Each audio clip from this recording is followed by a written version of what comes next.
Hello guys, how are you doing? Welcome back to Goal School. Welcome to my Match Week 1 predictions for the new season of the Premier League. As always, if you want to enjoy, be sure to drop a like and subscribe and have a look in the description to copy and paste the games into the comments and let me know your school predictions. To be a part of the Prediction League, all you have to do is drop your thoughts in the comment section down below of all 10 games and I'll do the rest. And as you're new to the Prediction League, it's 3 points for a correct bang on prediction, 1 point for the correct outcome. Be sure to get involved for a lot of fun. Premier League's back. I cannot wait. Let's get into these predictions. We begin on the Friday night with the champions, Liverpool hosting Bournemouth, and it's been an interesting summer for both of these sides. For Liverpool, they've taken Kyrgyz from Bournemouth, who we expect to start in this one. That's a really good signing, by the way, for Liverpool. And they've not just been looking at left backs. They've been looking at right backs with Frimpong, Wirtz in midfield, Ekatike up top as well. So many players. They're even looking at getting Mark Guéhi and, of course, the main one, Alexander Isak as well from Newcastle, which I do think will happen, but won't be in time for this game, of course, as he's trying to force his way out of Newcastle. For Bournemouth, of course, they've had a summer where they've lost quite a few players, but still the core is there at Bournemouth, who are a good side. And in this one, they give Liverpool a good game, but you've got to back Liverpool having the summer they've just had at Anfield as well. 3-1 to the home side here. Aston Villa hosting Newcastle. Of course, I believe this was the opening game of last season as well, but at Newcastle, if I got that one correct. In this one, it's going to be a really close game. Neither side have done anything spectacular that I've seen in the transfer window. Newcastle, of course, they're in the whole summer has been regarded around Alexander Isak in that situation. It's not been great to see from the outside looking in. Not much positive going on at Newcastle at the moment because that saga is taking all the headlines. In this one, it's going to be such a close game, but I've got Villa with home advantage to get the win here. 2-1 win at Villa Park. Next up, we go to Brighton hosting Fulham, and these are two sides I'm really looking forward to seeing play this season. For Brighton, I think they could really do something special this season in the Premier League. As for Fulham, I got a feeling they win some cup, whether that's the FA Cup or it's the Carabao Cup. I feel like Fulham, they might be on something this year.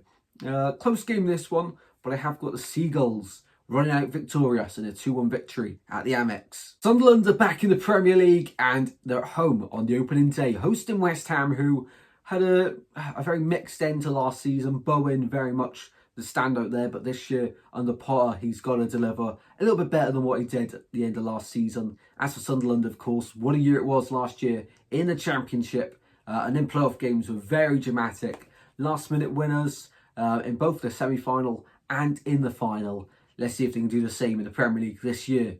They've really recruited quite well on paper. Let's see how it turns out on the pitch. For me, Sunderland at home, it's going to be very difficult to go there and get something this season with them home fans. I've gone Sunderland 1, West Ham 0 here. Spurs versus Burnley, the Scott Parker derby, if you will. Burnley, of course, have lost some of their best players, including Trafford, over the summer. But we always knew that was going to happen after the numbers he put up in goal last season. As for Tottenham, changed there as well, especially in the dugout, as Thomas Frank is now the new manager. No Son Heung-min as well this season. They've taken Kudus off West Ham, and it really is a new look Tottenham Hotspur going into the new season. But Frank's a manager I really like, and I think he's going to do really well this year with Spurs. In this game, I feel like they score quite a few. Tottenham 3, Burnley 0. Wolves host Manchester City, and Man City were very underwhelming last season. They've recruited once again strong in the summer transfer window. Aït-Nouri coming in from Wolves, of course, for this one. Wolves, of course, they've let go of a few big players, Aït-Nouri being one of them, Cunha as well. So it's going to be a tricky season for Wolves this year. But under Vitor Pereira, last year they did very well in surviving, of course, since he come in at Wolves. In this one, I can see Man City, though, starting the season very strong fashion, winning 4-0 away at Molineux. Nottingham Forest hosting Brentford next up. Now, Brentford, of course, Thomas Frank has departed. Keith Andrews now the man in the dugout. Mbeumo gone. Wissa soon to follow.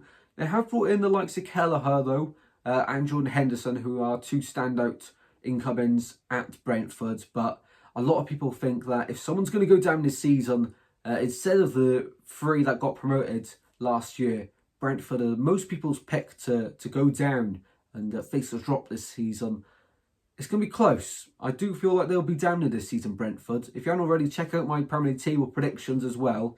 Against Forest, though, who I think will slip down, signing Gibbs White to a new contract is massive for them. That is like a new signing. Of course, they have lost Alanga, though, already. In this one, I've gone Forest to win 2-0 at home. Up next, we go to Chelsea hosting Crystal Palace. Crystal Palace, they won the FA Cup, they've won the Community Shield.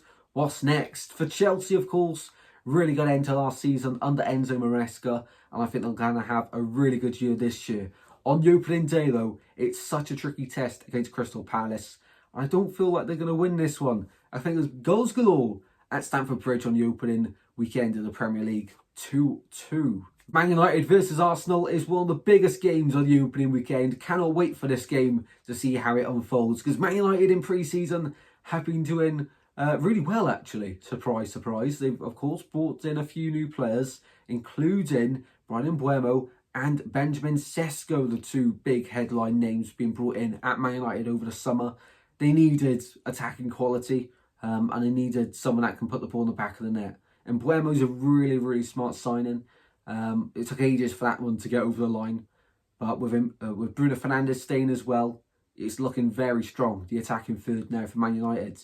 As for Arsenal, of course, they've not messed around in the transfer window. Man United target Victor Gyökeres ended up choosing Arsenal over Red Devils, and went to Arsenal. Zubamendi's in there. Arsenal still linked with a few players as well. They're not done yet. This could be a really exciting year. It could be Arsenal's year.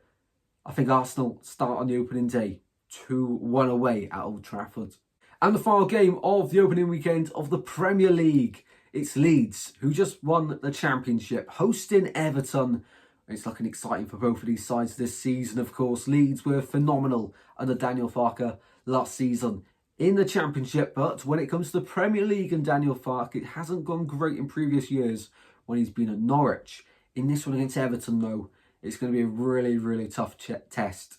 I feel Leeds will score at Ellen Road, but I've got Everton to get the win away. Tricky place to go, tough game to predict, but I'm backing Everton for a 2-1 victory on the Monday night. Well then, guys, they are my predictions for the opening weekend of the new Premier League season. I'm so excited that the Premier League is back. This season, it looks like there's so many strong contenders, not just to stay up in the Premier League, not just for European football or the top half, but for the Premier League title. We haven't really had a real good Premier League season where the relegation battle has gone on until, near enough the final day. The Premier League title has gone right down to the wire. That's the real feeling I have right this year is excitement, because there's so many strong sides. City, Liverpool, Arsenal, even Chelsea looking really good for the title to stay up. Well, I think Leeds, Burnley and Sunderland will have a great chance. But then who do you get sucking into that relegation battle? Well, the obvious candidates are Wolves, maybe even West Ham and Brentford. Cannot wait for the season to start. Be sure to drop your thoughts in the comment section down below and get involved with the Prediction League. And I'll see you in the next one very soon, guys. Take care. Goodbye.